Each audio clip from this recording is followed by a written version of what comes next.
Hi friends, welcome to Padmaja's kitchen. ఇంట్లో పూజలకి గుడికి వెళ్ళినప్పుడు కొట్టే కొబ్బరికాయలు చాలా ఎక్కువగా ఉన్నప్పుడు ఇలా కొబ్బరి కారం చేసి పెట్టుకోండి. వేడి వేడి అన్నంలో నెయ్యి వేసుకుని తింటే అద్భుతంగా ఉంటుంది. రైస్లోకే కాకుండా ఇడ్లీ దోశల్లో కూడా చట్నీ చేసే టైం లేనప్పుడు ఈ కొబ్బరి కారంతో తినేయచ్చు. ఇలా చేసి పెట్టుకుంటే ఫ్రిడ్జ్లో పెట్టకపోయినా ఒక నెల రోజులు నిల్వ ఉంటుందండి. కొబ్బరిని నేనైతే ఎండలో పెట్టకుండా కడిగి ఫ్రిడ్జ్లో పెట్టేస్తాను. ఫ్రిడ్జ్లోనే 4-5 రోజులకి ఇలా డ్రైగా అయిపోతుందండి.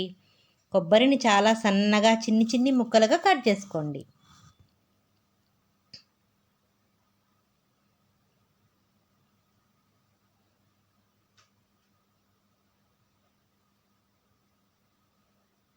ఇలా కొబ్బరిని ఒక పెద్ద కప్పుకు తీసుకున్నాను. దీనికి మీ కారానికి సరిపడేట్టు 10-15 ఎండుమిరపకాయలు తీసుకోండి. స్టవ్ పైన మూకుడు పెట్టుకుని 2 స్పూన్ల ఆయిల్ వేసుకుని ఫస్ట్ ఎండుమిరపకాయలు తుంచి వేసుకోండి.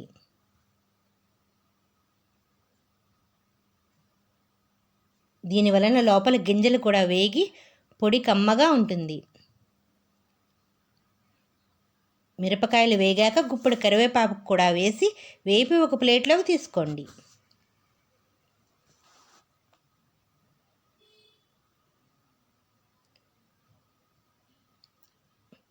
అదే మూకిట్లో 1/4 కప్పు పచ్చిశనగపప్పు వేసి వేపండి.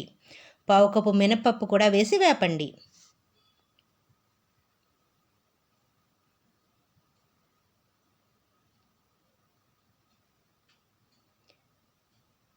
పావు కప్పు ధనియాలు, ఒలిచిన వెల్లుల్లి రెబ్బలు ఒక 10 వేసి వేపండి. చిన్న మంట మీద పప్పులు లోపల దాకా వేగేదాకా వేగనివ్వండి.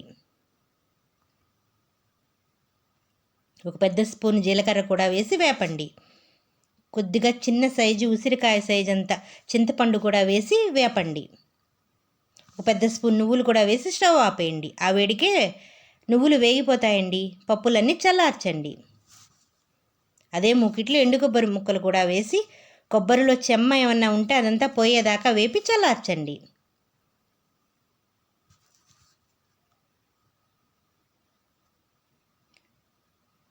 మిక్సీ జార్లో ముందుగా పప్పులు వేసి తగినంత ఉప్పు వేసి కొంచెం కోర్స్గా పలసిస్తూ మిక్సీ చేయండి.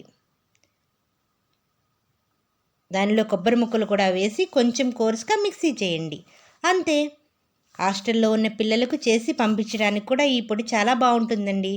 వీడియో నచ్చితే లైక్ చేసి షేర్ చేయండి. నా ఛానల్ని కొత్తగా చూస్తున్న వారు ఎవరైనా ఉంటే నా ఛానల్ని సబ్స్క్రైబ్ చేసుకోండి. Thank you.